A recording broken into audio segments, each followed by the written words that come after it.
নেশা হয়ে গেছে, লেবু খেয়ে বসে থাকতে বলো। নওশাদ সিদ্দিকী সিট দ্বারা মানে জীবনে বিক্রি করিনি, আর আজও বিক্রি করবে না। আকাশে মানে প্রচুর যেমন তারা রয়েছে, তেমন একটা সূর্য আর একটা চাঁদও আছে। তেমনই ফুরফুরা শরীফি প্রচুর পীরজাদা আছে। আমাদের চাঁদের বদলে ছোটো ভাইজান আর সূর্যের বদলে বড় ভাইজান রয়েছে। ওনাদের সিট দ্বারা কেনার মতো টাকা মমতার সরকারের এখনও তৈরি হয়নি। বলেছিলাম না, নেড়া করে ক্যানিংয়ে পাঠিয়ে দেবো, সে উনি প্রস্তুতি থাকুক, আর আমরাও প্রস্তুতি নিচ্ছি। ওনাকে 2026-এ ভাঙড় থেকে পার করে দেবো। সরকার থেকে কেউ তাড়াতে পারে, তার নাম হচ্ছে নওশাদ সিদ্দিকী। সেই জন্য এই একটা বিধায়কের পিছনে পড়ে রয়েছে। কেন 77টা বিধায়কের পিছনে পড়ে থাকতে পারে না? 77টা বিধায়কের বিধানসভায় কোনো অবজারভার দেওয়া নেই। আর আমাদের ভাঙড় বিধানসভায় একটা শয়তান মোল্লা দিয়েছে। দিদি কতটা ভাঙড়ের মানুষের ভালোবাসে, দিদি কতটা ভাঙড়ের প্রতি খেয়াল রাখে, সে আমাদের জানা হয়ে গেছে। 2026-এ এর ফল উনি পেয়ে যাবেন আশা করছি। 100-এ 100 মমতার মুখ আবার একবার চুন হবে। 2021-এ তো হয়েছে, আর 2026-এ ওই একটা শয়তান আর ওই একটা ব্যারেল মুখও রয়েছে ওই মোদাসের। 2021-এ 23-এ ওনার কোনো ঠাঁই হয়নি, উনিও শিক্ষা পেয়ে যাবে। মানে দাদা বলছে যে তোমার মাথায় আমার হাত রয়েছে, হই হই করো, আর ব্যারেল স্টেজে উঠে হুই হুই করেই যাচ্ছে। হ্যাঁ, ও ধরা খেয়ে যাবে 2026-এর পরে, ওনার সঙ্গে দেখা হবে কোর্টে।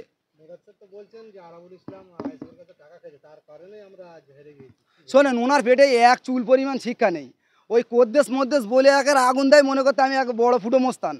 ওনার কথায় আমরা মানে কিঞ্চিত পরিমাণ কর্ণপাত করিনি। উনি আমরা মনে করি যে গোপাল ভাঁড় যেমন বাচ্চাদের বিনোদন দিয়ে বেড়ায়, উনি ওই তৃণমূলের সব বোকা বোকা কর্মীদের ওই বিনোদন দিয়ে বেড়ায়। স্টেজে হুই হুই হুই হুই করে, আর ওনাদের ওই কর্মীরা সব হাততালি দেয়, ওসব বেকার ভৌ আওয়াজ। 20 সালে আইএসএফের তরফ থেকে আমাদের প্রত্যেক বুথ ভিত্তিক কাজ চলছে, মানে যাতে আমাদের সংগঠনটা আরও বাড়ে।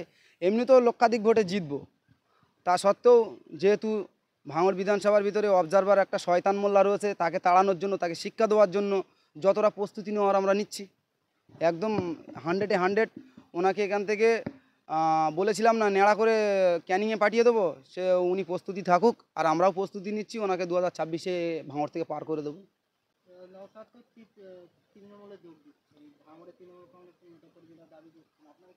ওসব মাতাল নেশাখোর, ও বেতাল হয়তো নেশা হয়ে গেছে, লেবু খেয়ে বসে থাকতে বলো। নওশাদ সিদ্দিকী সিট দ্বারা মানে জীবনে বিক্রি করিনি, আর আজও বিক্রি করবে না। আকাশে মানে প্রচুর যেমন তারা রয়েছে, তেমন একটা সূর্য আর একটা চাঁদও আছে। তেমনই ফুরফুরা শরীফি প্রচুর পীরজাদা আছে। আমাদের চাঁদের বদলে ছোটো ভাইজান আর সূর্যের বদলে বড় ভাইজান রয়েছে।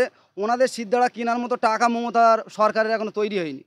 ওনাকে মানে কিনতে গেলে ওনার চুল খাড়া হয়ে যাবে। সিট দ্বারা বিক্রি করার মতো ভাইজান আমাদের নয়। তারা বলছেন তো নগণ্য মমতা ব্যানার্জির সঙ্গে দেখা করতে গেল নওশাদ সিদ্দিকী, তারপর তো বলছেন যে বিক্রি হয়ে যাবে।